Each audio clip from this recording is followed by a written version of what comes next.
Guys, semoga Natal tahun ini membawa kedamaian untuk kalian dan keluarga semua dan teman-teman, dan melupakan semua hal-hal yang tidak menyenangkan di masa lalu dan bisa hidup baru.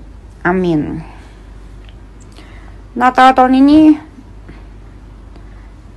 gue udah waktu Natal tahun lalu sama 4 tahun gue gak gereja guys. Ini Natal pertama gue dalam 4 tahun gue ke gereja lagi. Rasanya damai, dan harusnya gue lebih sering gereja sih dari dulu. Gue menemukan kedamaian sih akhirnya. Terakhir nih guys, Data series 11 besok tayang. Abis itu gak ada yang boleh bahas RD lagi di akun gue, karena gak akan gue jawab. Paham?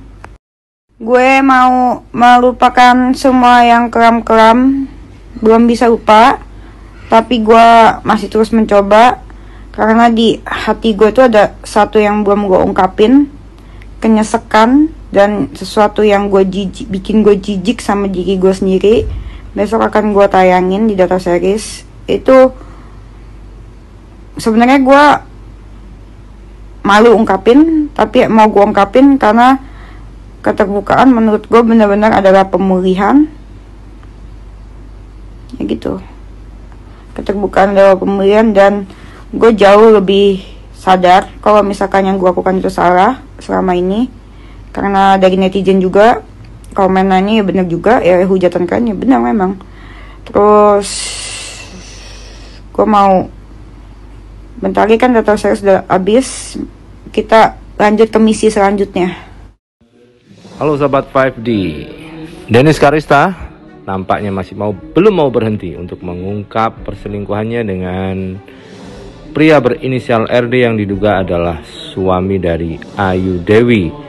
Dennis Karista tetapi akan menutup series yang membahas soal perselingkuhannya dengan RD ini di series yang ke-11. Kemarin di kanal YouTube-nya sudah sampai seri ke-10, dan kini ada hal pamungkas yang akan diungkapkan oleh Dennis Karista, membongkar masa kelamnya dengan seorang laki-laki berinisial RD tersebut, yang semua tahu menganggap RD itu adalah Regi Datau, yaitu suami dari Ayu Dewi. Nah, menarik, kita tunggu apa jurus pamungkas yang akan dibongkar oleh Dennis. Dennis mengatakan bahwa ini harus dikeluarkan karena dia mengatakan bahwa pengakuan jujur adalah pelepasan untuk masa kelamnya.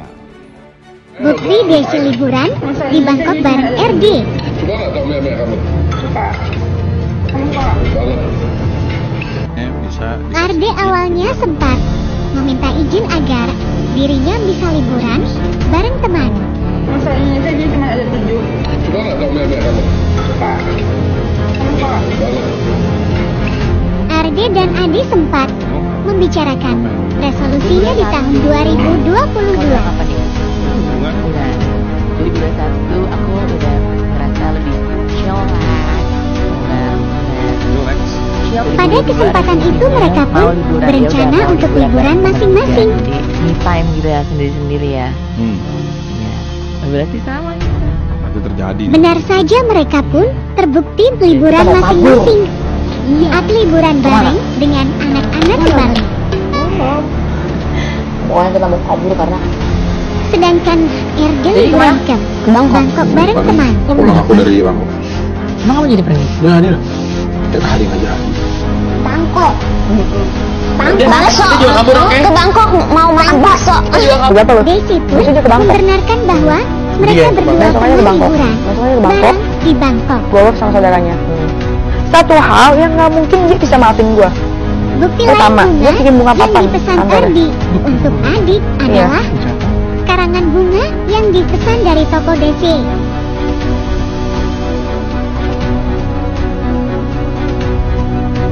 Mana janji manismu Pak R? Mana janji manismu Pak R? Emang gue pernah hamil, dan gue cuma percaya Densu, makanya gue kasih lihat foto USG gue ke Densu. Ya makanya gue kecewa. Densu ngomong ke kalau sampai Densu ngomong ke orang. Dan gue apalagi gue liat di berita Densu bilang di sini nggak ada yang mengalami kerugian. Ya gue waktu itu saat itu hamil saat bulan Maret.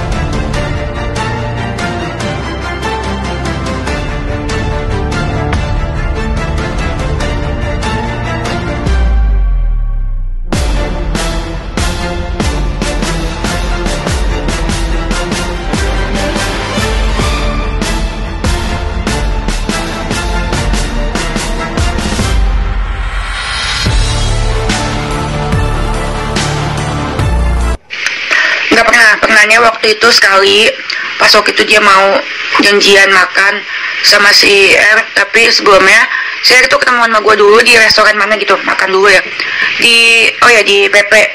Nah di PP terus gitu, jadi si bini itu jemput dia dulu. Ternyata bini jemput dia tapi nggak bilang udah nyampe, tiba-tiba turun, kirain dijemputnya di lobi, tiba-tiba bini turun ke restoran. Untungnya kita duduknya di seberang resepsionis, jadi si R lihat bininya dulu. Di situ ya udah, sebelum bininya masuk, gue cabut. Itu 4 tahun yang lalu gue masih polos, masih disuruh apa aja juga iya aja. Coba sekarang. Ini lu pacaran biasa atau sampai melakukan hubungan badan? Sorry ya, pertanyaannya agak anak kecil nih sedikit ya kan, supaya clear, supaya jelas nih kayak gitu. Lu pacaran biasa aja atau sampai melakukan hubungan? Setelah gue pacaran 3 bulan, gue tuh melakukan hubungan. Oke, berarti selama 4 tahun lu melakukan hubungan dengan dia? Iya. Oke. Melakukan hubungan. Mau lebih detail? Boleh kalau boleh. Apa? Mau detail apa, tanya aja. Dan itu lu sering lakuin dengan dia? Ya sering lah. Sering dan setiap lakuin. Jago dia? Apa? Jago dia. Nggak tahu jago apa enggak, cuman kalau misalkan sekali ML, keluar 3 kali. Siapa? Bisa 4 kali. Lo? 5 kali juga pernah sekali ML. Lo? Langsung dia. Dia? Serius? Nggak pakai istirahat. 3-5 kali? Bisa pernah. Itu gue orangnya emang demen kerja. Gue buka toko bunga di PP. Ya karena toko bunga gue di PP, di Pacific Place, gue sering dong di situ, dan tiap harinya gue di situ. Dan pertama kalinya di sana lah gue ketemu RD. Awal ketemunya kan gue juga nggak tahu dia siapa. Kenapa gue mau berteman sama dia dan apa karena gue mau jualan bunga. Dan saat dia ngajak gue makan apa segala macam, gue nggak pernah mau karena gue beberapa minggu setelahnya gue dikasih tahu sama asisten gue kalau misalkan dia itu suaminya siapa gitu, suaminya artis. Nah gue juga gak tahu artisnya siapa, kan gue gak pernah nonton TV gitu. Dan jadi gue ya udah kayak gitu. Akhirnya kita deal proyek. Dia menawarkan gue proyek Asian Games dan itu cukup gede, dan toko bunga gue itu kan baru buka. Dan di situ toko bunga gue itu baru buka, dan gue dapat proyek Asian Games itu ya rasanya gue senang banget. Itu pertama kalinya gue dapat proyek dalam hidup gue sebagai pengusaha, jadi gue senang banget. Dan kalau misalkan untuk hubungan proyek itu kan gue harus balas dia lah, gue mau lah. Ya pengusaha siapa sih yang gak mau sukses? Nah cuman ya awalnya ya emang ngomongin kerjaan. Nah dalam kerjaan itu dia kan ngebimbing gue gini loh cara-caranya, kan gue gak ngerti sama sekali. Gue kan bodoh, gue merasa bodoh, dan gue kan gak seberuntung kalian anak-anak orang kaya yang bisa sekolah sampai luar negeri apa segala macam. Enggak, gue cuman sampai tamatan SMP. Gue sekolah cuman sampai SMA kelas 2. Seperti yang kalian ketahui, papa gue sakit dulu, papa gue sakit jantung dan bangkrut. Nah udah gitu si RD ini pas ngasih gue proyek, gue bilang gue seneng banget, gue pengen banget. Cuman gue tapi kan gue ada keminderannya. Dulu tuh gue kan orang introvert, gue ada keminderan tuh, bisa nggak ya gue. Nah si RD ini ngajarin gue cara-caranya apa segala macam, dan dia membimbing gue. Dia bikin toko bunga gue dikasih proyek, terus dia desainin toko bunga gue jadi bagus. Emang dia baik tuh, jadi gue pikirnya ini baik banget, kok dia mau ngajarin gue kerja apa segala macem. Ternyata ada modus. Tapi selama 3 bulan dia deketin gue apa segala macem. Bodohnya gue terbuai. Cewek mana sih yang gak luluh dibaik-baikin, dibimbing. Gue pikir ini cowok baik banget. Ini gue kira malaikat, sumpah. Ini malaikat turun dari mana yang menyelamatkan hidup gue gitu. Gue udah kemarin gue udah tertimpa musibah. Gue pikir karir gue bakal hancur. Gue pikir gue gak bakal bisa jadi pengusaha. Gue pengen jadi pengusaha tapi gue tahu, tapi gue jago jualan. Gue mesti gimana? Nah RD inilah yang ngajarin gue, yang memotivasi gue. Jadi di mata gue RD adalah orang yang sangat baik, yang sangat